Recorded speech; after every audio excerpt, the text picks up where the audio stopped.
एक छोटे से गांव में धर्मू नाम का एक गरीब युवक रहता था। उसका काम था जंगल से लकड़ियां काट कर लाना और बाजार में बेचकर किसी तरह अपना और अपनी बूढ़ी माँ का पेट भरना। गरीबी इतनी थी कि कई बार दोनों माँ बेटे को बिना खाए ही सोना पड़ता था। धर्मू की माँ रोज भगवान से प्रार्थना करती, हे मालिक, अब तो हम पर दया कर। लेकिन धर्मू कभी शिकायत नहीं करता था। वो बस चुपचाप अपनी मेहनत करता रहता था। एक दिन दोपहर के समय धर्मू जंगल में लकड़ी काटते काटते थक गया और एक पेड़ के नीचे बैठकर अपनी सूखी रोटी खाने लगा। तभी उसने देखा, एक बूढ़ा साधु वहां आकर बैठ गया।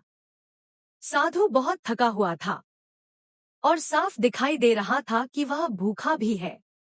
धर्मू ने बिना कुछ सोचे अपनी रोटी आगे बढ़ा दी और बोला, बाबा, मेरे पास यही है, आप खा लीजिए।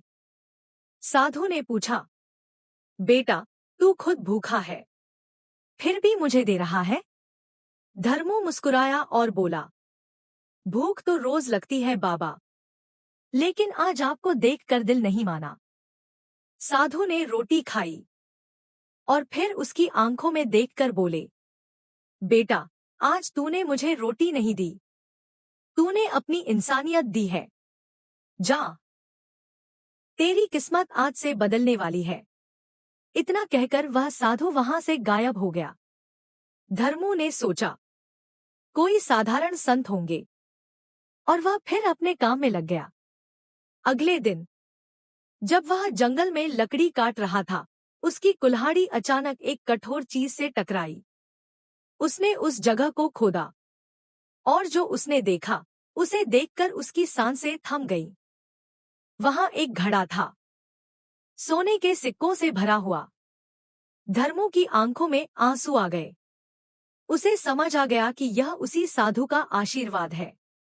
उसने सबसे पहले अपनी माँ का इलाज कराया, फिर एक छोटा सा घर बनाया और धीरे धीरे गांव के गरीब लोगों की मदद करने लगा।